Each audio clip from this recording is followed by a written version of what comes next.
Welcome back at Queen's Festival. I'm Woman Master Keti Tazalashvili and host of this event, and I'm glad to introduce our next speaker for today. And please welcome a woman grandmaster and international arbiter, Irina Semenova. Hello, Irina. Hello, thank you, Katie. And I'm I'm hello, I'm everyone.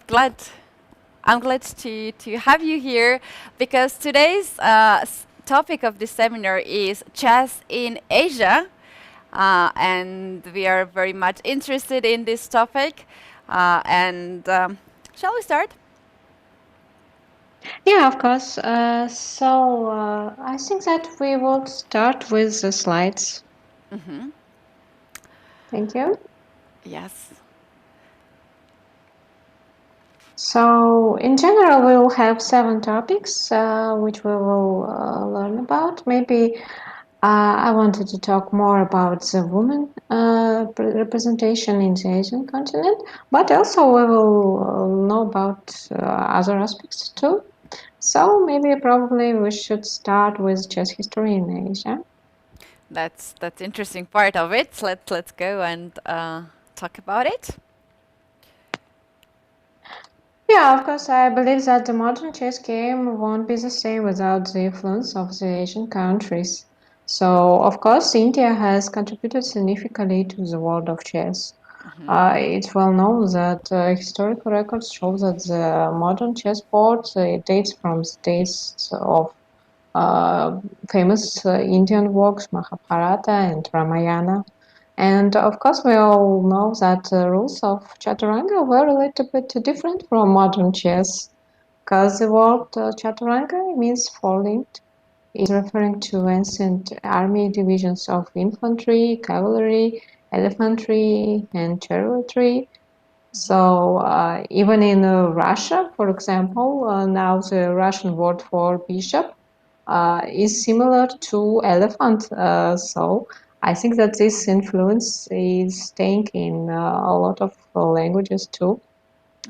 And of course, we should mention that board games were also described in early Buddhist literature as well in Chinese works. So, of course, these countries are also the famous for the great chess level even now in modern time, and it was is historically clear and coming. I think that their influence will stay forever in the chess history.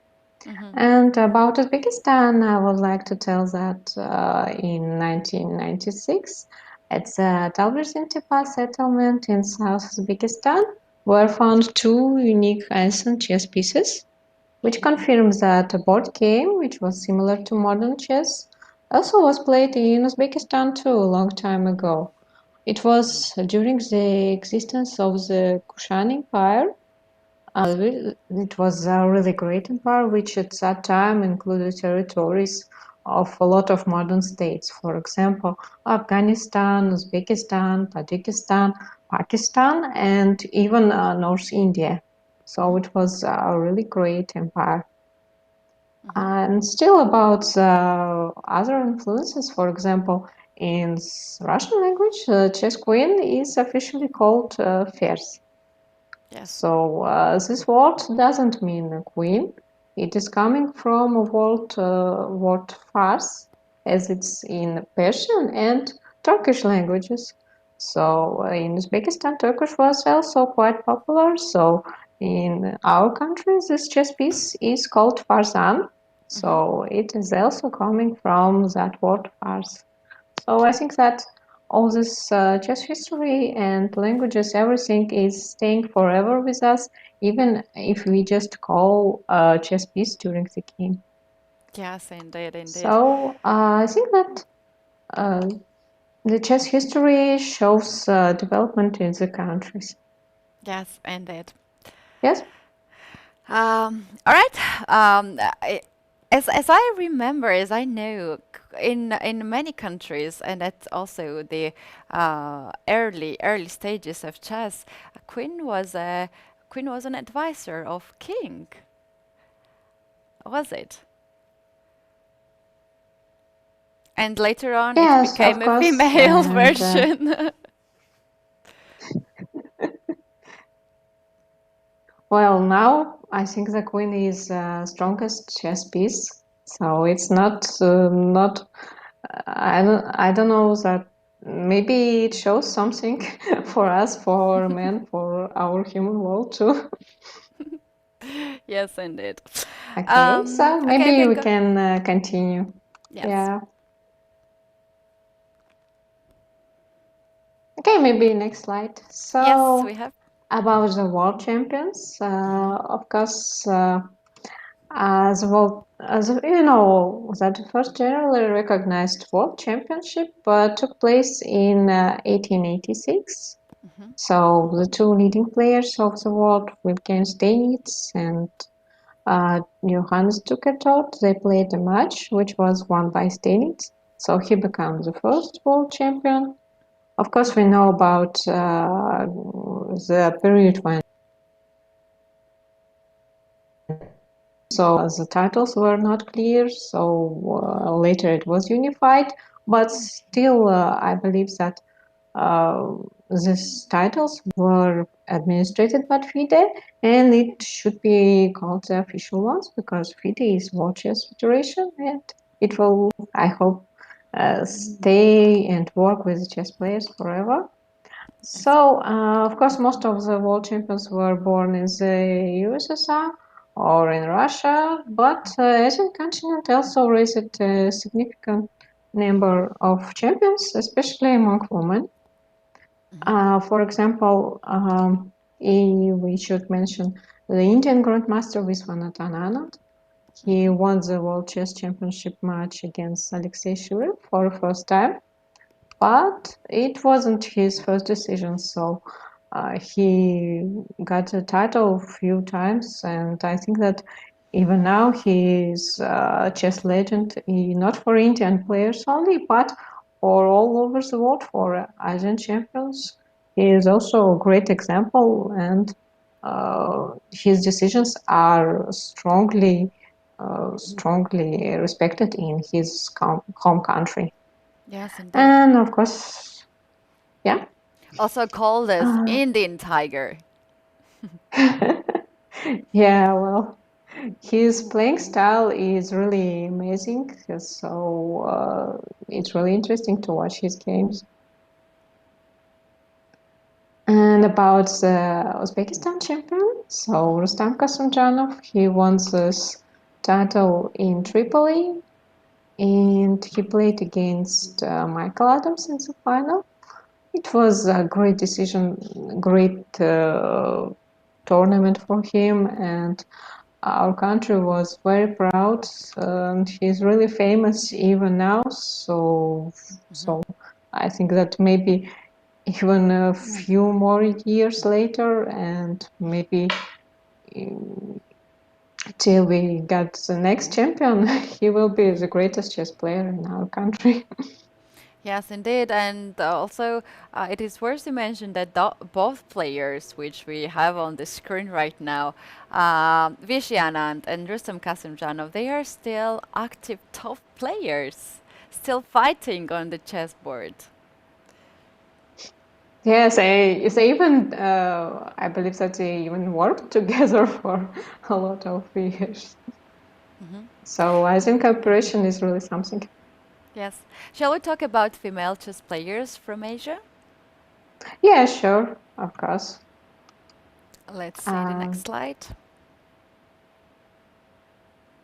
so of course we got a lot of women's world champions from China, and Hmm. the most famous ones here, of course, are Xi Jun. She was the Hmm. first Chinese grandmaster to become the world champion, and she was inspiring the young Chinese girls to learn chess and support her accomplishment. So of course, since that time, they got a lot of other greatest chess players, greatest champions, Zhu Qian, Xu Yuhua, sorry for my Chinese, Hou Yifan, Tan Junyi, and Zhu Wenjun. So she's the current world champion, and they all continued the lead of the first of them, and won the Women's World Championships titles. And it's really amazing. So, it's Chinese generation, this I don't know, chess school, or maybe it's part of education there for girls, but still, all the Chinese girls play really, really good. Yes, yes, indeed, indeed. And they are the winners of the previous over the board Olympiad, which held in Batumi. After that, we had only online Olympiad, and also China was the host of Nona Cup for 1 year or maybe 2 years even, as a best country in chess world. Yeah, so they are really amazing, and it was really interesting to place Chinese team over the board. So of course it was some years ago due to the pandemics, but still it was really interesting for all the girls because China doesn't often play in the Asian Championships because of their level, but still, when they participate, it's getting much more interesting for other girls. Yes, indeed. Myself, I remember when I was playing World Championship, um, girls from Asia were really tough for for Europeans to compete with. I have to admit that. I have to admit that. Mm. Shall we get to the next slide? Yeah, sure. So, about the Asian Chess Federation. So, the development of chess in Asia would be impossible without the constant support of the Asian Chess Federation. It is an international governing body of chess across the Asian continent.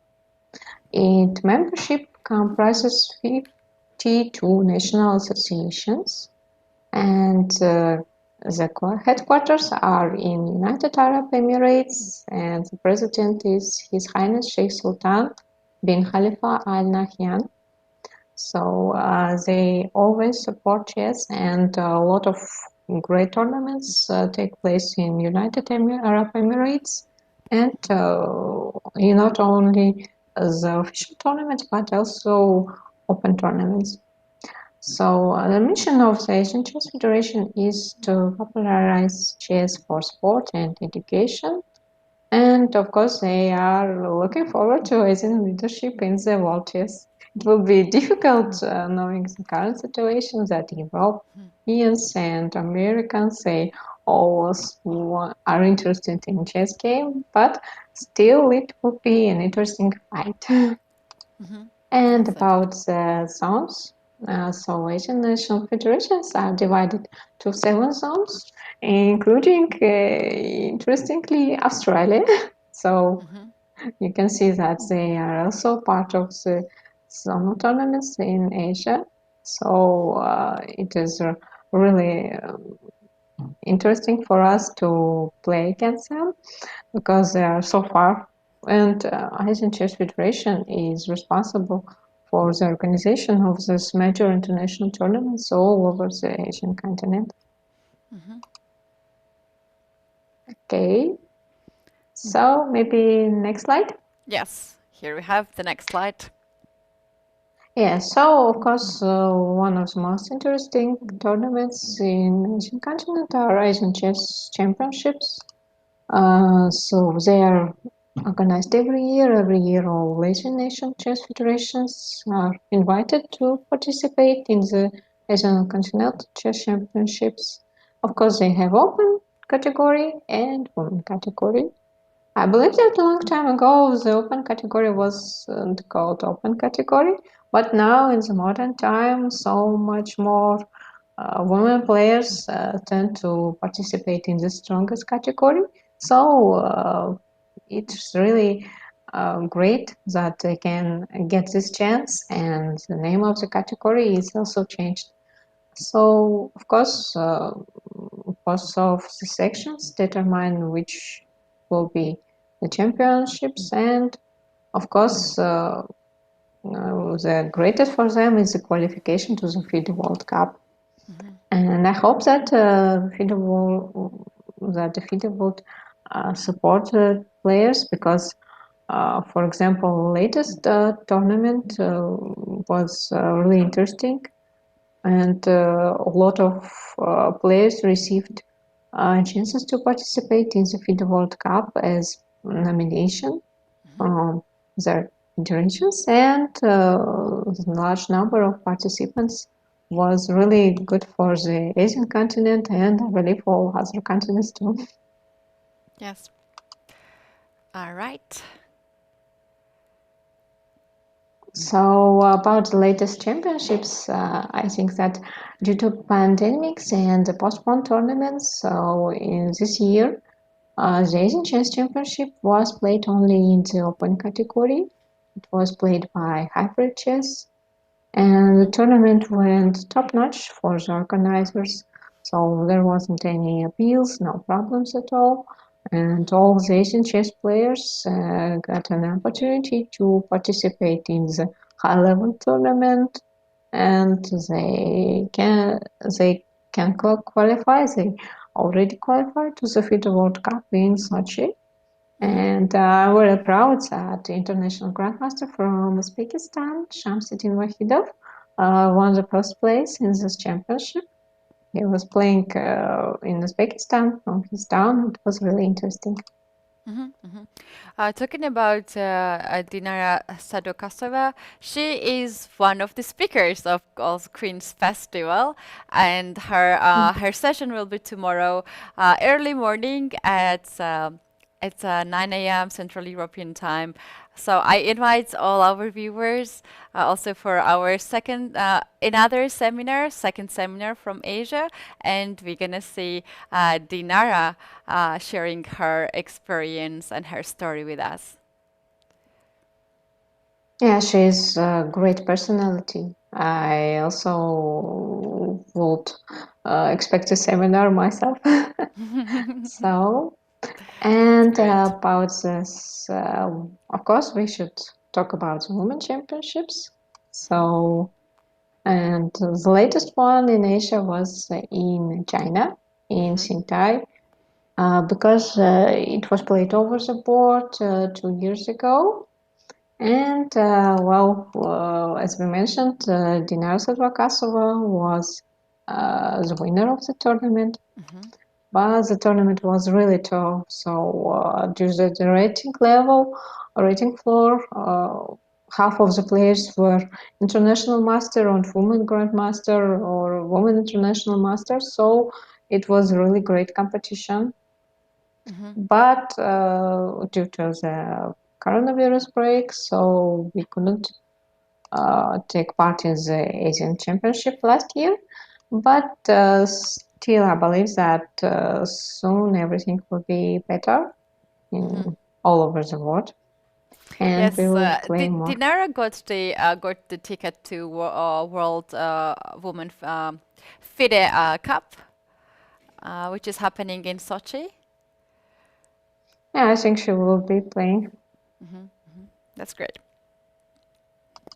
All right, let's take our slides back at the screen.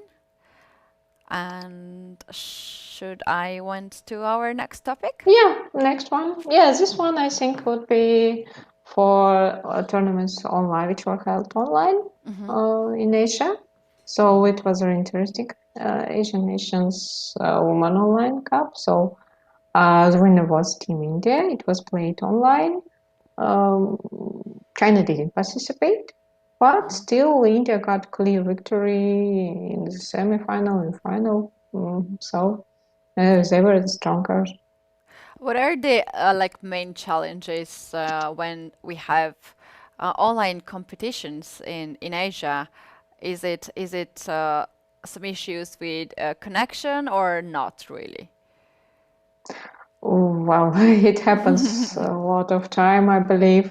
For Mm-hmm. example, I think in the men's section, one of the players from Iran lost connection in one of the important games with Australia.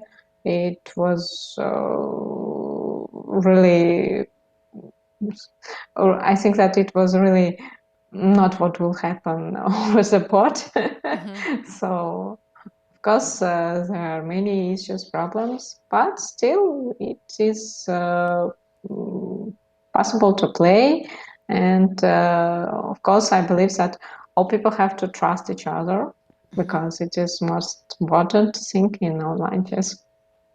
Hmm. Yes, indeed. All right, let's get to the next slide. Yes, so I think there was also online tournament of the Asian Chess Federation, and winner was women international master named Caillou from China. So of course, once more Chinese chess school. Yes. And so the next slide is about open tournaments that took place in Asia. So we have, I think that one of the most interesting tournament for women players all over the world. It is especially for mm, women that can join the tournament and Hmm. play in the best conditions. And Oh, this yeah. China, it I is. agree with Yeah, I that. believe that you also know about it. Yes, Sharjah International Cup for Women is the really, really best tournament for female chess players because we always experience the great hospitality from organizers. Also, very good conditions, as you mentioned, and it is just a very festive atmosphere at this tournament. Unfortunately, last year was the tournament was cancelled because of the pandemic time. And it was really, really upset for me because I planned to go at this tournament to play, and also at the tournament which we have now on the screen, this online tournament. I was also playing there, and I was really surprised how many female players were involved in this tournament and how many of them compete each other online. Yeah, so everyone was really interested, and winner was a very strong international master, woman grandmaster from Romania. And I hope that even a stronger player will get a chance to participate in the tournaments next time. Yeah. Also, as I remember, Irina is the winner of over the board Sharsha International Cup for women.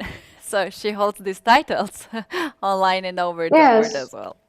Yeah, she should be really happy woman. All right, let's get to our next slide, maybe. yeah. So about the ratings, Hmm. we can just take a look at the latest rating list of the top federations.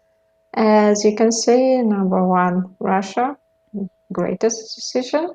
Hmm. Greatest, I think that this country is so big and they love and support chess so much. But China is number three, India Hmm. number four. And I believe that some time ago, around maybe 2 or 3 years ago, China was on the top two spot, Hmm. and United States of America were number three. But later it changed, and now it is still very, very close. So Hmm. who knows what will happen later during this year? Yes, yes, indeed. And about the women top, so we can see, of course, number one, and rating difference is really big one with Hmm. Hovi Fine. And we can see that there are other players from China and India as for Asian continent. So Conero Humpy number three now. So really, they have a lot of strong women players. But of course, this list isn't really fully complete because Hmm. chess legend Judith Polgar with her rating would be still number one in the world if she was active. Yes, yes, indeed. So about chess in Central Asia and Uzbekistan. So maybe you have some video before that. Oh, or maybe can play it that's a later. good idea. That's a good idea. We have beautiful video that which you just shared with us, and thank you so much for this to let us know about the chess events in Uzbekistan. Let's take a look now at this video, and we will come back to you shortly.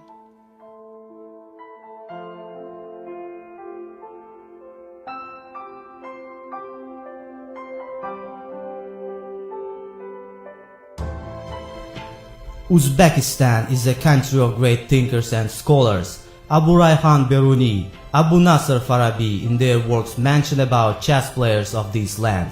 Taking into consideration the fact that chessmen dated 3.5 centuries were found in Surkhandarya region, we can state that chess has a deep history in our country.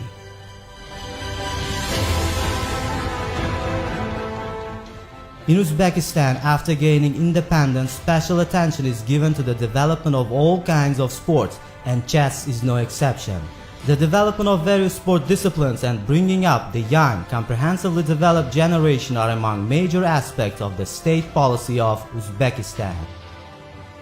In order to master the skills of our young chess players, here in Uzbekistan, specialized children and youth chess school was constructed. Here, children at the age from 6 till 16 years can learn secrets of chess and master their skills.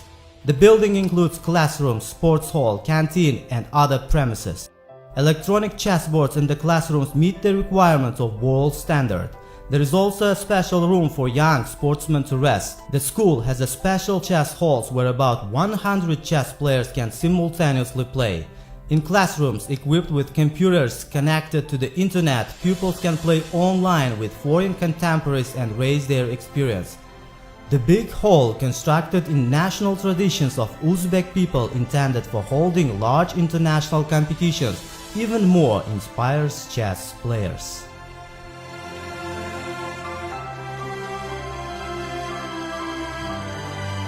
It should be noted the new generation of physically and spiritually developed young athletes is growing up after our renowned sportsmen. Our young and talented chess players Jawahir and Islambek Sindarovs, Bahora and Nadirbek Abdusattarovs, Sarvinos Kurbanbayeva, Shamsiddin Vahidov, Ortik Nigmatov, Nodirbek Yakubayev and many others are following in footsteps of our famous chess players like the 17th champion of the world Rustam Kasimjanov, the Grandmaster Marat Jumayev, Anton Filipov, and the first Grandmaster in the history of Uzbekistan among women, Nafisa Muminova.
Well, there was a beautiful video about the history of Uzbekistan, how rich is the chess culture, and also this video made me wish to visit the country and to see these beautiful, beautiful places that we just saw now on the video.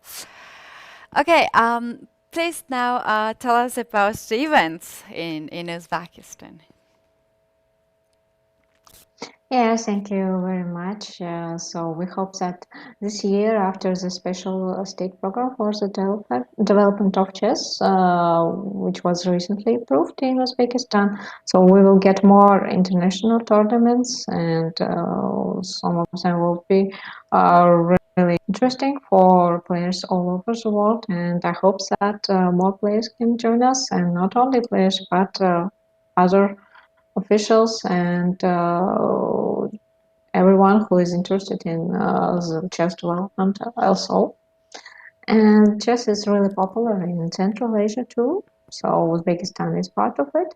But still, other countries are really interested, and the players there are always trying to um, better participate in the strongest tournament, and so competition is really tough. For example, we should look at the women leaders of the Central Asian countries because it is really interesting and they sometimes don't get so much attention as men tournament, as men players. But still, for example, in Kazakhstan, the rating leader now is Dinar Sadvakasova. In Uzbekistan, Nilufar Ekupayeva, woman international master. And in other countries of the Central Asia, there are FIDE masters, but they're also playing really good. And I hope that all the Central Asia players will and get a chance to participate in more tournaments and increase rating. So, of course, I should mention that in the recent FIDE Gibraltar Women's Grand Prix, another player from Kazakhstan, Janse Abdumalik, she became Kazakhstan's first woman ever to earn the Grandmaster title, even Grandmaster as a man. It is really great for her, and she's playing really good. The tournament was, I think, she was the star of the tournament. So the future of the women chess in the Central Asia seems really bright and hopeful. Yes, and it was a amazing play in the tournament by Jansaya, and she's already the star. She's already the star, and 18th grandmaster female chess player who achieved the highest chess title, and yeah, we're proud. All of us are proud of her, and really wish her to stay in top chess for many, many, many years.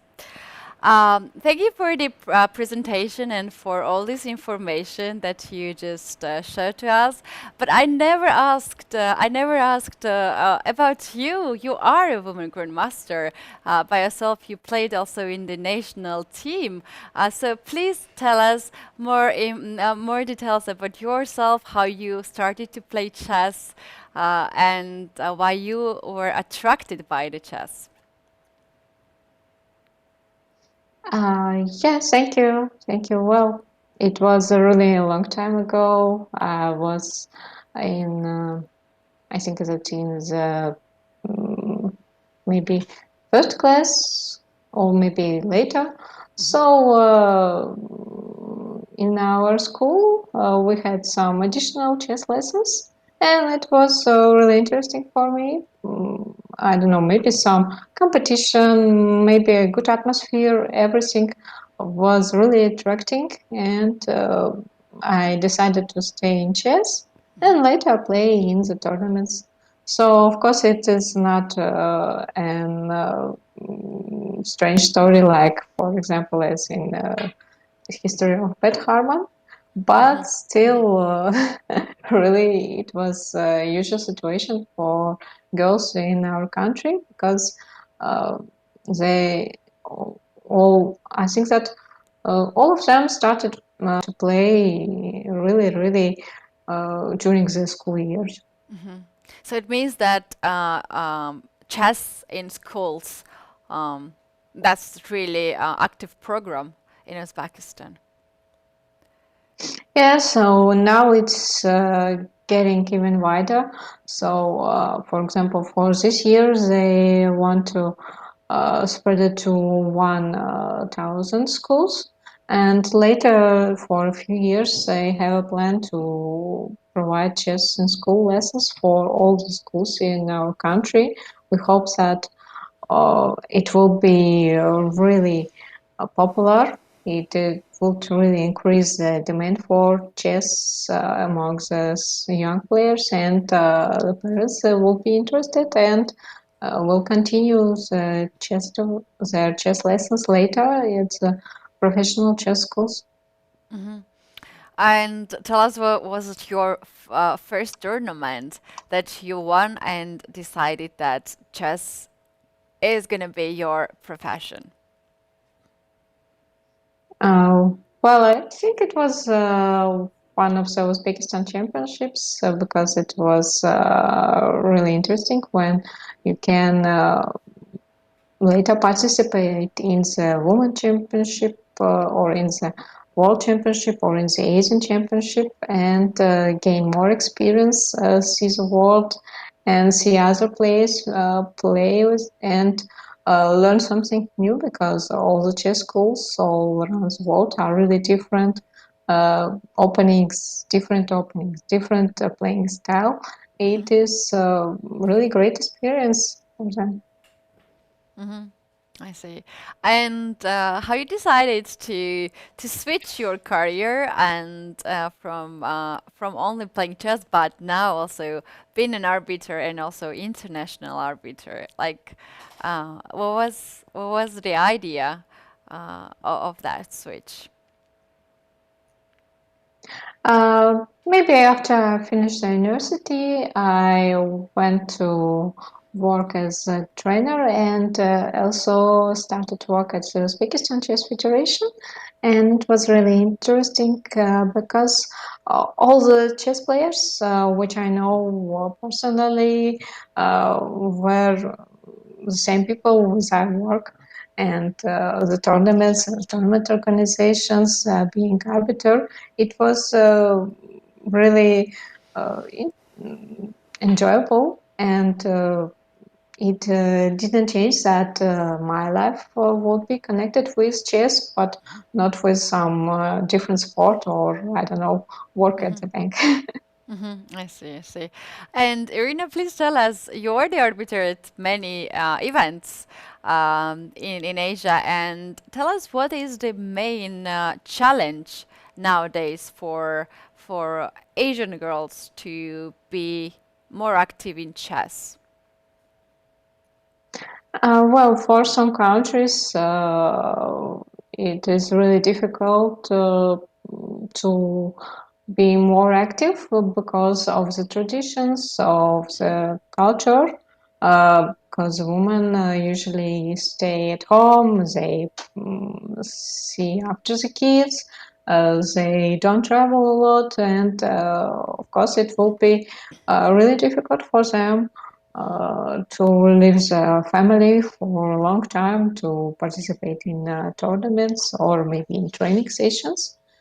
But now, because of the online chess, of the hybrid chess, maybe they will get more chances because they can participate in the tournament staying at home, and they will get more experience playing with players with higher level. And I believe that everything would be better for the continent. I see. Yesterday we had the seminar about African continent, and there were some issues with early marriage or family issues, and there was the one of the reasons that girls are not playing more chess actively. Is it something similar also in Asia? Well, even in my country, sometimes they say that if a girl, well, if she's getting married and maybe later they have kids or one kid is enough for her to lose her rating later because she will be, of course, spending more time with her family and won't have many possibilities for training sessions and tournaments. Uh, but still, that there are good examples. For example, In Kazakhstan, in Iran, we have merit players, but they are still playing really good, and they are examples for younger women, for younger girls that can see that still it's possible to have a family and to develop later. And of course, we have great examples from European countries. Well, even greatest champions, well, world champions, which is really good for Asian players.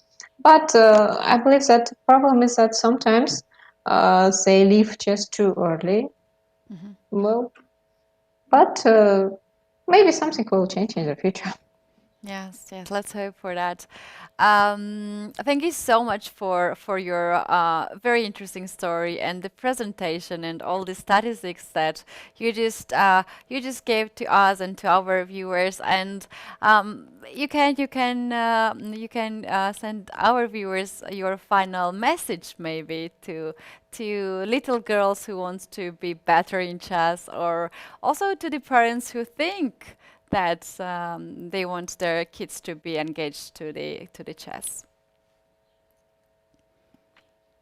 Yes, thank you very much. Thank you for this project. It is really interesting to be here, and I believe that it will be a useful project for the young girls. They will get more chances, more opportunities, more world wins, and I believe that everyone should be more friendly, more professional. Chess is a really great game. It is a sport, but still it offers great possibility to communicate, to learn something, and to connect with each other, so that players can be more developed, and it is this professional qualities that they get using some chess examples. So when they try to learn, when they uh, train, when they play really hard, so all this experience will serve later. They would be really useful, not only in chess but all over their lifetime. Thank you very much. Thank you for joining also Queen's Thank you, too. Festival. Irina Semenova, Women Grandmaster and also international arbiter, was our speaker. And I would like to invite you for tomorrow's seminar. We will start very early morning. 9 a.m. Central European time. Our guest will be the professional chess player from Asian continent. So we will continue these topics what we started today, and I hope to see you tomorrow.